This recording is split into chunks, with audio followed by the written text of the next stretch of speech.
Ang tuntunin sa pagtatalaga bilang Nazareo. Sinabi ni Yahweh kay Moises, "Sabihin mo sa bayang Israel, kung ang sinuman, babae o lalaki ay gagawa ng panata at ilalaan niya ang sarili kay Yahweh bilang Nazareo, huwag siyang iinom ng alak o anumang inuming nakakalasing. Huwag din siyang iinom ng anumang inuming galing sa katas ng ubas, at huwag kakain ng ubas o pasas.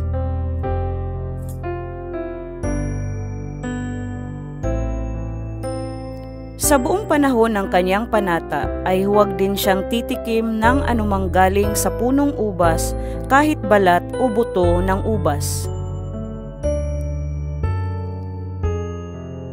Ang isang may panata ay huwag magpaputol ng buhok sa buong panahon ng kanyang panata. Hahayaan niya itong humaba. Siya'y nakalaan para kay Yahweh.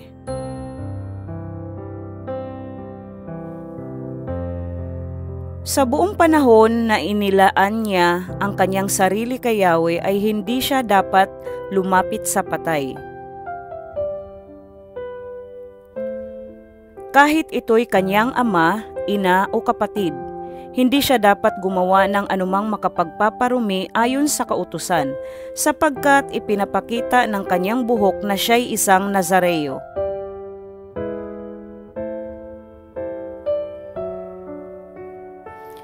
Pananatilihin niyang malinis ang kanyang sarili sa buong panahon ng kanyang panata.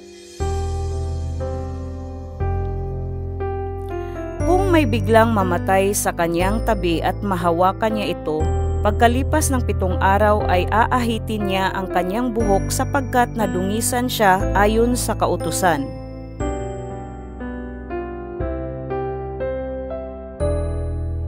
Sa 8 araw, magbibigay siya sa pari ng 2 inakay ng kalapate o bato-bato sa pintuan ng toldang tipanan.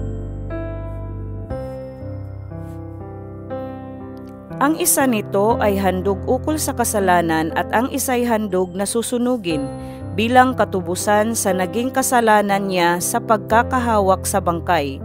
Sa araw ring iyon, muli niyang ilalaan sa Diyos ang kanyang buhok.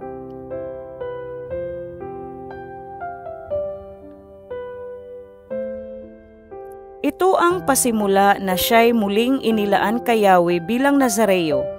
Ang mga araw na nagdaan sa panahon ng panatang iyon ay hindi ibibilang sapagkat nadungisan siya ng makahawak sa patay at mag-aalay siya ng isang kordero na 1 taong gulang bilang handog na pambayad sa kasalanan.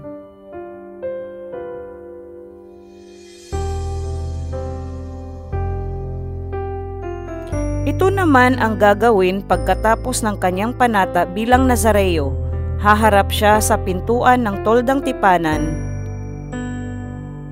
at maghahandog ng 3 tupa, 1 lalaking tupa na 1 taong gulang at walang kapintasan bilang handog na susunugin, 1 babaeng tupa na 1 ring taong gulang at walang kapintasan bilang handog para sa kapatawaran ng kasalanan, at 1 barakong tupa na walang kapintasan bilang handog na pangkapayapaan.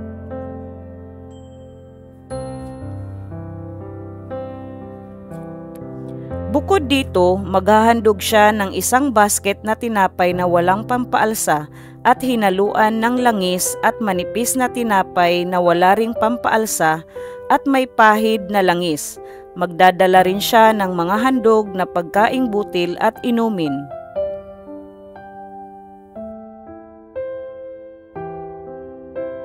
Ang lahat ng ito'y dadalhin naman ng pari sa harapan ni Yahweh at iaalay ang handog para sa kapatawaran ng kasalanan at handog na susunugin.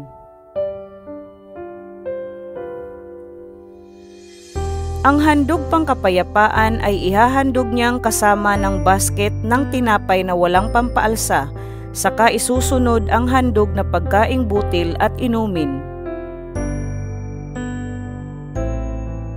Pagkatapos aahitin ng Nazareo ang kanyang buhok at susunugin sa apoy na pinagsusunugan ng handog pangkapayapaan.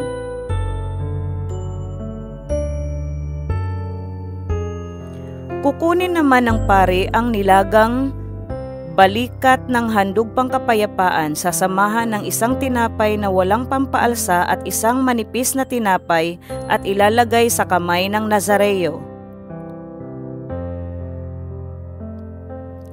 Kukunin niyang muli ang mga ito at iaalay kay Yahweh. Mapupunta ang mga ito sa pari, pati ang pitso at ang hita ng handog pangkapayapaan. Pagkatapos nito, ang Nazareo ay maaari nang uminom ng alak.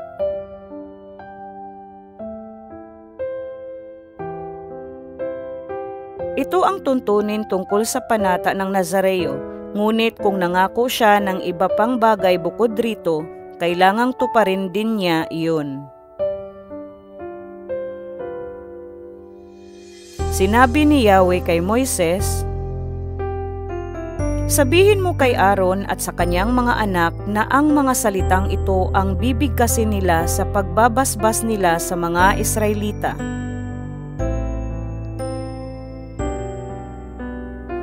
Pagpalain ka nawa at ingatan ni Yahweh. Kahabagan ka nawa at subaybayan ni Yahweh. Lingapin ka nawa at bigyan ng kapayapaan ni Yahweh. Ganito nila babanggitin ang pangalan ko sa pagbabasbas sa mga Israelita at tiyak ngang pagpapalain ko sila."